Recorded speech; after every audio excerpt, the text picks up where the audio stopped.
अब हम लोग पढ़ेंगे ब्रो बॉयंसी क्या होता है, इसको हिंदी में क्या बोलते हैं हम लोग? प्रत्यस्त बल। समझा? ये होता क्या है? तू पहले से इस चीज को जान रहा है, समझ गया? बस इसको जो हमारे बुक में आ गया तेरे को लगा नया चीज है ना, नया चीज नहीं है, पहले से ही हम लोग जानते हैं। जब हम लोग किसी नदी में जाते हैं, है ना, चाहे वो स्विमिंग पूल हो, कोई नदी हो गया, है कि नहीं, तो तू जैसे ही पानी में जाएगा तो तू फील करेगा कि अपने आप को हल्का हो गया है तू। ठीक है? यहाँ धरती पे जो ज़मीन पे हम लोग खड़ा थे तो अपने आप को हैवी फ़ील कर रहे थे, लेकिन जैसे ही पानी में गए तो अपने आप को हल्का फ़ील करने लगे। ये होता क्यों है? ये होता इसलिए है कि पानी हम लोगों को ऊपर की ओर धकेलती है, समझ गया? पानी हम लोग को ऊपर की ओर धकेलती है, समझा? इसी वजह से हम लोग पानी में हल्का महसूस करते हैं। तो यही लिखा हुआ है ब्रो कि जब कोई वस्तु, द्रव्य, जिसको इंग्लिश में बोलते हैं लिक्विड या गैस, ठीक है, में डाली जाती है तो वो एक ऊपर की ओर बल अनुभव करती है। इसी को हम लोग क्या कहते हैं? बॉयंट फ़ोर्स कहते हैं। इसी वजह से चीज़ें तैरती है। समझा? अगर हम तेरे को और एक तरीका से समझाएँ ब्रो, तो जैसे नदी में क्या होता है, नदी में हमारा नाव तैरता है। नाव क्यों तैर रहा है? क्योंकि नाव का जो वज़न है, भार है, समझा? वो भार बुओइंट फ़ोर्स से कम है।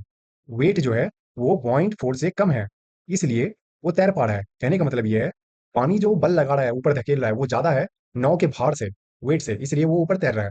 अब कोई पत्थर को अगर हम लोग पानी में डालते हैं, तो वो पत्थर डूब जाएगा। ऐसा इसलिए कि पत्थर का वज़न जो है, वो ज़्यादा है। पत्थर पे जो पॉइंट फोर्स लग रहा है, ऊपर की ओर बल लग रहा है, वो कम है, समझ गया? तो जब अब कम है पॉइंट फोर्स और पत्थर का वजन ज्यादा है, तो ऑब्वियस सी बात है पत्थर डूब जाएगा पानी के अंदर। अगर अभी भी तू नहीं समझ पा रहा है, तो ये समझ, जब हम लोग पानी में जाते हैं तो वहां पे दो फोर्स लगता है, समझा? एक फोर्स लगता है ऊपर से नीचे की ओर, जिसको हम लोग बोलते हैं ग्रेविटी, है ना? ग्रेविटी क्या करता है? ये हो गया अपना जमीन, और ये हो गया अपना पानी, ये अपना पानी भरा पड़ा। तो ये पृथ्वी जो है, ये पृथ्वी क्या करेगा? ग्रेविटी के कारण, गुरुत्वाकर्षण बल के कारण चीजों को क्या करेगा? नीचे की ओर खींचेगा, समझ गया? और दूसरा क्या होता है? पानी। पानी क्या करती है? चीजों को ऊपर की ओर धक्का देती है, ये ऊपर की ओर धक्का देती है, समझा? और पानी जो फोर्स लगाता है उसको हम लोग क्या बोलते हैं? बॉइंट फोर्स, बॉयंसी बोलते हैं, है कि नहीं?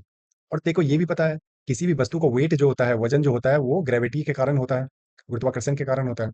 तो अब तू ये समझ ब्रो, अगर बॉइंट फोर्स, जिसको हम लोग बॉयंसी बोलते हैं, बॉइंट फोर्स किसी भी चीज के वजन से ज्यादा हुआ, तो चीज क्या करेगी? चीज तैरेगी, समझा? फ्लोट करेगी।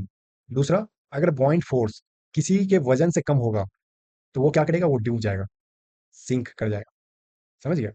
अगर बॉइंट फोर्स, समझा, उसके वजन से बराबर निकला, तो क्या होगा? वो बीच में रहेगा। हम लोग क्या होते हैं?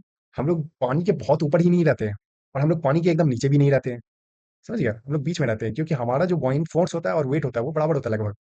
और तू एक बात गौर करना ब्रो, अगर तू ज्यादा हाथ पैर चलाया पानी में जाने के बाद, तो तू डूबने लगेगा, समझा?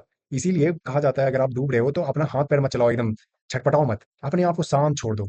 और जहां तक हो, हाथ फैला दो, पैर भी फैला दो। इससे क्या होता है? हम लोग ज्यादा पानी को हटा पाते हैं, पॉइंट फोर जो है वो ज्यादा एरिया में लग पाता है, समझ गया ब्रो? इसके वजह से हम लोग पानी के ऊपर आ जाते हैं। और जिस तरह से ब्रो पानी किसी भी चीज को ऊपर की ओर धक्का देता है, हमारा जो गैस होता है ना, वो गैस का भी यही नेचर होता है, किसी भी चीज को ऊपर की ओर धक्का देता है। तो गौर करेगा, जब हम लोग हवा में बैलून को छोड़ते हैं तो वो ऊपर की ओर जाता है। तो यहाँ पे हम लोग बॉयंसी भी पढ़ लिए,